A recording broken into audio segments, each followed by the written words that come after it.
Happy Wednesday and happy pre-Thanksgiving.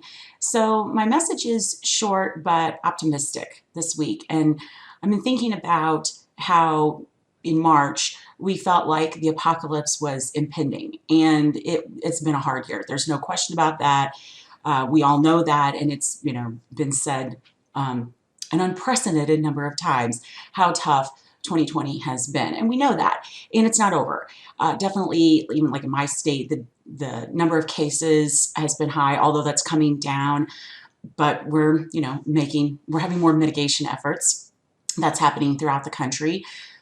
But there are small little glimmers, and one of the big things recently being progress with vaccines and multiple vaccines, and so that's a really exciting idea and reality that we could soon be a part of. And granted, it's going to take time, and it's like a lot of things. I mean, I don't expect that to be an instant solution, but it's a reason to be hopeful. So with that made me think about how I'm looking at the different things I'm working on in my business and who I'm working with and what schools are asking for help with. And I'm noticing something that I wanted to share with you that I think is worth knowing about. It's not just the vaccine that is a sign that we are nearing the finish line at some point. Now, it may be 6 months, which is depressing to think. Hopefully it will not be another 6 months, but we can see some glimmer of light at the end of the tunnel. Let's just get in as many cliches as possible today. That's what I'm going for. But one thing that I'm noticing is what schools are asking for help with. Certainly, remote teaching and learning is not going away. After this fall, definitely there are faculty that feel like they're getting their feet on the ground with it. They feel better about it. Certainly, there's faculty and in schools that feel like more training is needed, that they're not there. And so that's why we're creating and offering, again, more solutions to meet those needs, because we know that's there. But what I think is interesting is what I'm hearing from schools in terms of what they want help with. And it's not just remote learning. They're looking now at the bigger picture, which I knew we'd come back to, but I knew we wouldn't come back to for a while. Once everything hit in March, basically we all went into survival mode. And so a lot of the projects that say high schools were working on or colleges were working on that we were helping with, basically it was like, that's back burner. We are just trying to survive. We're trying to figure out how we provide instruction for our students in this new environment, how we do so safely, and just adapting to all of the change. And it's not like the change is done, but that was the main thing that people were thinking about and that they were worried about. And I knew that once, it's kind of like Maslow's hierarchy. Once we get our basic needs met, we can start moving up that Maslow's hierarchy to other concerns.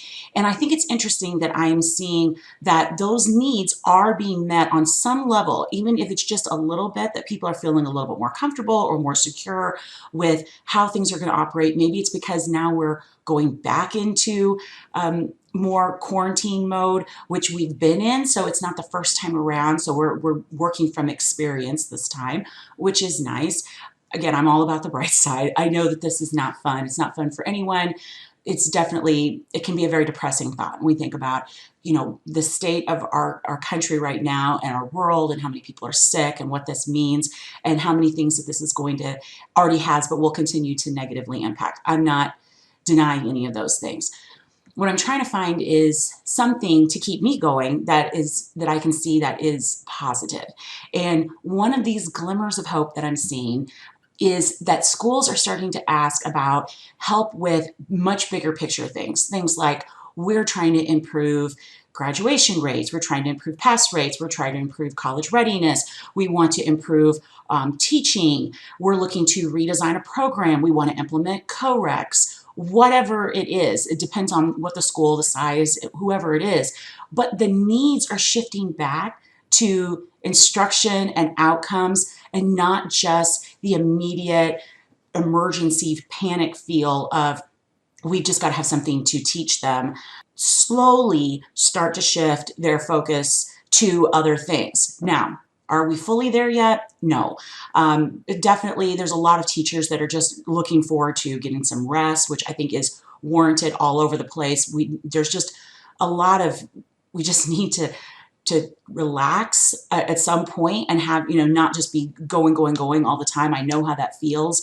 And I know a lot of teachers and administrators too, it's not just teachers, are just worn out and looking for a break. So I think that's one thing that's going to be nice. We are going to be coming upon our winter breaks in the near future. We're obviously this week we're coming upon Thanksgiving break, and I think everyone could use just a little bit of downtime, a little bit of time away from just the constant to-do lists and stressors that we're all dealing with. Because after a while, it just builds and builds and builds, and it's just it's not healthy. I think we all know that it's not healthy. I think we're looking forward to being, having different things that we get to do and focus on and enjoy. We're not there yet. But I wanted to share these things with you because beyond the vaccine, which is obviously one of the biggest things to be hopeful about, it is interesting to see that I think schools are getting to the point where they can look at some other things besides just being in survival mode. It's going to be a process. It's not like a switch is being flipped. This is a dial. This is going to be a slow burn to the, to get back to normal, which I don't know that that ever is going to really happen. Things are going to change, and there's going to be some differences that will never leave us. But I think there are some things, there's some signs that when we get into 2021, it's not like everything's just going to, it was like kind of for all of us are around when Y2K, we all thought when the clock hit midnight, like the world was going to end, and it didn't. And I don't think that the world is magically going to change and be awesome when we get to January 1st, 2021. But I do think that we are on the road to getting to a place where, gotta love my dings, I think we're on the road to getting to a place that is better for a lot of people and schools and educators and just all of us in general. So I want to also say thank you, and I'm very thankful for that I get to work with the customers that we have, the schools, colleges, the systems.